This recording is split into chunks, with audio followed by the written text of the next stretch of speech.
Good day po sa lahat. Nung nakarang araw po ay pumunta po dito si Sir Edwin Buqueron para ako po ay tulungan sa pag-grafting kasi hindi ko pa po masyadong kabisado ang paggawa nito at mas mabuti po yung eksperto mismo ang gumawa.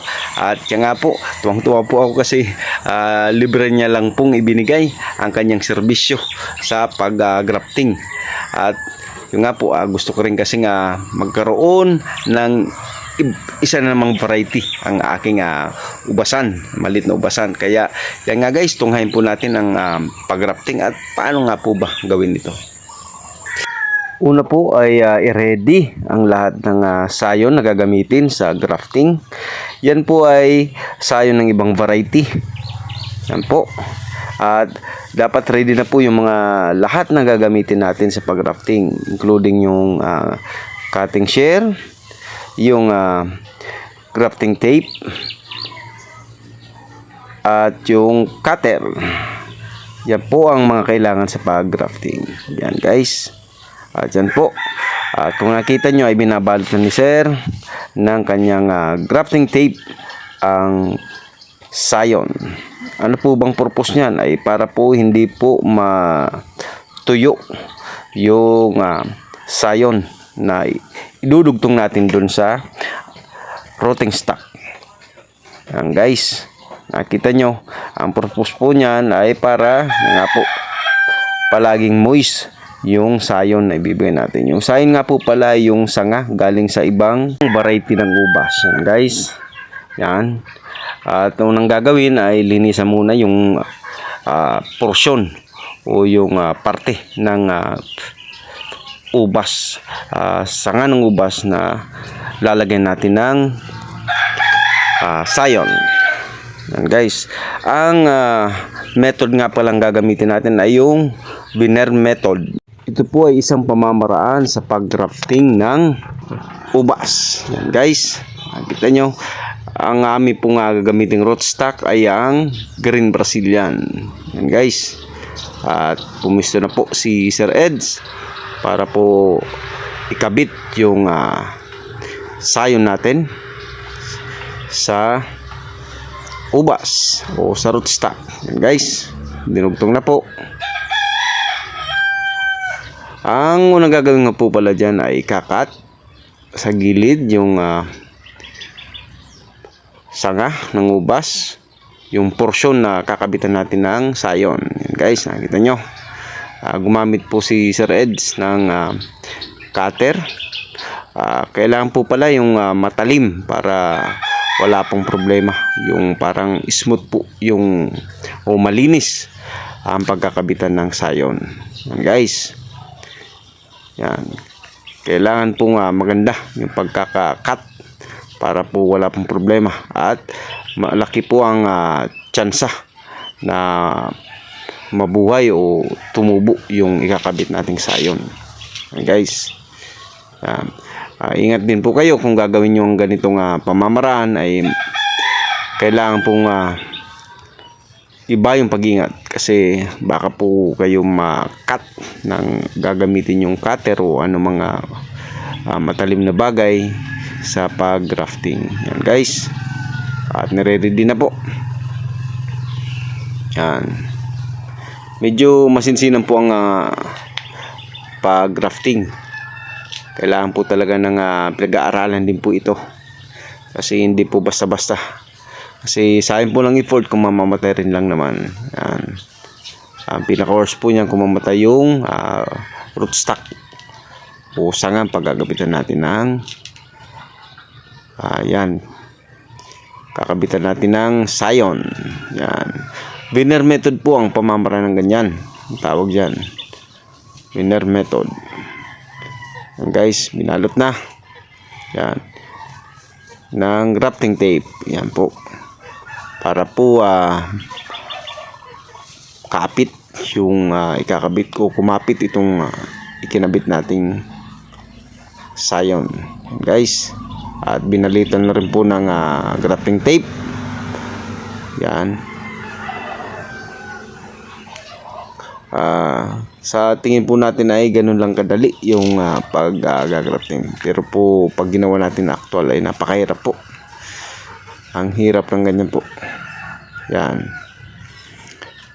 Kaya kailangan rin pong dapat maayos yung pagkakatali para hindi po wala pong hangin na pumasok dun sa granafting natin. Yan guys. Yan. Si Sir Reds po ay isa na po dito sa talagang masabi ng eksperto pagdating dito sa grafting. Kasi kung makita po ninyo ang lugar niya ay talagang ma-amaze kayo sa dami po ng kanyang tanim na ubas, iba't ibang variety. Almost 20 varieties na po ang nasa farm niya, sa grapes farm niya. At all year round po may ubas siya o may bunga ang kanyang ubas. Yan. Kaya isa to si Sir Ed sa mga nasabi kong pagdating sa pagtatanim ng ubas ay eksperto. Ayan guys.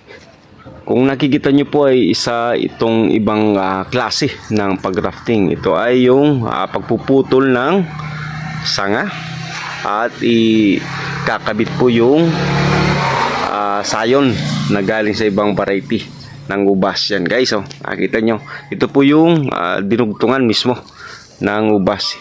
Yan po. Yan, kung nakita nyo, once na may daon na siya ay yan po ang patunay na buhay na siya. Yan, successful po ang ating ginawang pag-grafting. Yan guys. Ang pag-grafting po ay sabi ko masinsinang gawa na halos 50-50 po yung tsansa na mabuhay yung inyong ikakabit na sayon. Yan guys, kahit na po yung eksperto ay hindi po 100% nagsasucess pagdating po dito sa pag-grafting. Yan guys, marami yan guys.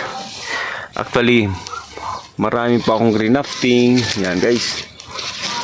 Yan. Pero ilan lang po yung nabuhay. Yan po. Grafting pa po yan. Yan. Nakita nyo yung yan po ang kinabitan. Ito po ay Red Cardinal. Ito pong ginamit kong rootstock. Yan.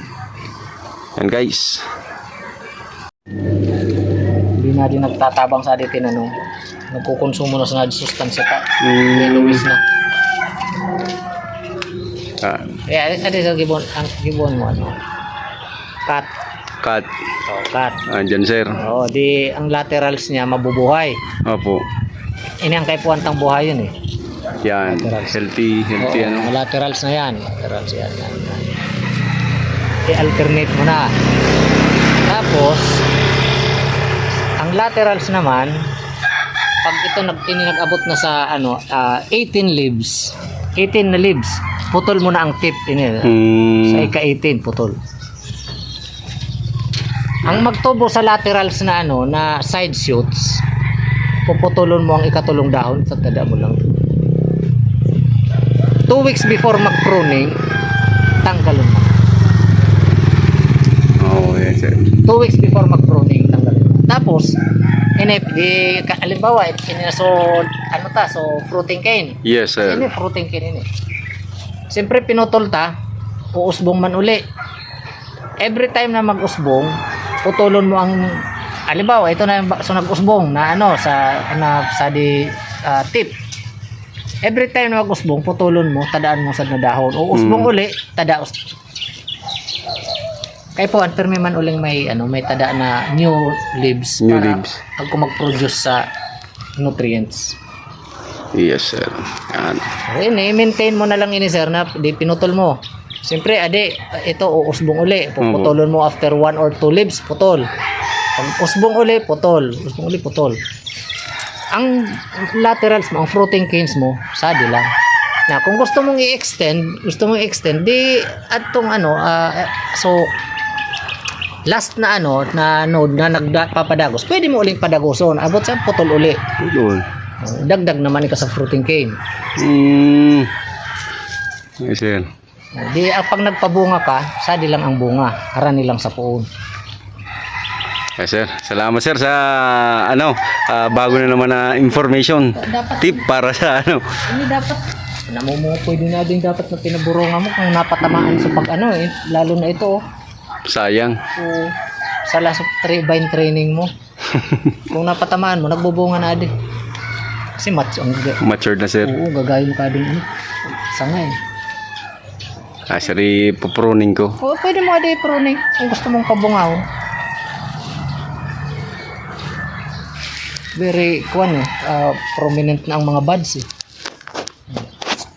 Ganda na, sir. At yan guys, natunghayan po ninyo ang pag-grafting. Sa tingin po natin ay napakadali lang gawin, pero pag sa actual ay napakahirap po. Kaya mas maganda pong eksperto mismo ang gumawa nito. Kaya nagpatulong po ako sa eksperto kay Sir Edwin Boqueron para nga po maraming chance na mabuhay yung mabuhay itong aking gagrafting. Yan guys.